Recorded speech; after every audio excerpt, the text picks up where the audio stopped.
எல்லாருக்கும் இந்த பாட்டு தெரியும். டாக்ஸி டாக்ஸி நண்பா, இது இலவச டாக்ஸி. ஆனா இந்த டாக்ஸி இலவச டாக்ஸி இல்லைங்க, டிரைவரே இல்லாத டாக்ஸி. இப்படி ஒரு புது டாக்ஸியை கண்டுபிடிச்சிருக்காங்க கூகுள். அந்த டாக்ஸியை பாப்போமா? ஓட்டுநரே இல்லாமல் பயணிகளை ஏற்றிச் சென்று குறிப்பிட்ட இடத்தில் விடும் ரோபோ டாக்ஸியை தொழில்நுட்பத்துறை ஜாம்பவானான கூகுள் நிறுவனம் உருவாக்க திட்டமிட்டுள்ளது. போக்குவரத்து துறையையே இந்த வாகனங்கள் அடியோடு மாற்றிவிடும் என்று கூகுள் நிறுவன அதிகாரிகள் தெரிவித்தனர். முன்னதாக கூகுளின் தொழில்நுட்பத்தை பயன்படுத்தி முன்னணி கார் தயாரிப்பாளர்கள் இதுபோன்ற வாகனத்தை தயாரிப்பார்கள் என்று கூகுள் நிறுவனம் எதிர்பார்த்தது. 2010ஆம் ஆண்டு தானியங்கி தொழில்நுட்பத்தை உருவாக்கிய அந்நிறுவனம் டொயோட்டோ, ஃப்ரையஸ் மற்றும் லெக்சஸ் கார்களில் பொருத்தி சோதனை மேற்கொண்டது.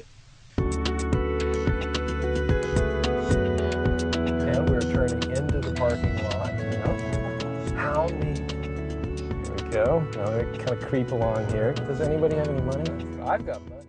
இருந்தாலும் கார் உற்பத்தி தொடர்பான தொழில்நுட்பங்களை கூகுளுக்கு தர விரும்பாத வாகன நிறுவனங்கள் கூகுளுடன் தொழில் ஒப்பந்தம் செய்ய முன்வராததால் தாமே கார் உற்பத்தியிலும் இறங்க கூகுள் நிறுவனம் திட்டமிட்டுள்ளது. இதற்காக சமீபத்தில் உலகின் முன்னணி கார் உதிரிபாக உற்பத்தி நிறுவனமான கான்டினென்டுடன் பேசி வருவதாகவும் கூகுளின் வாகனத்திற்கு உதிரிபாகங்களை கான்டினென்டல் வழங்குவதற்கான ஒப்பந்தம் விரைவில் கையெழுத்தாகும் என்றும் ஜெர்மனி பத்திரிகை ஒன்று தெரிவித்துள்ளது.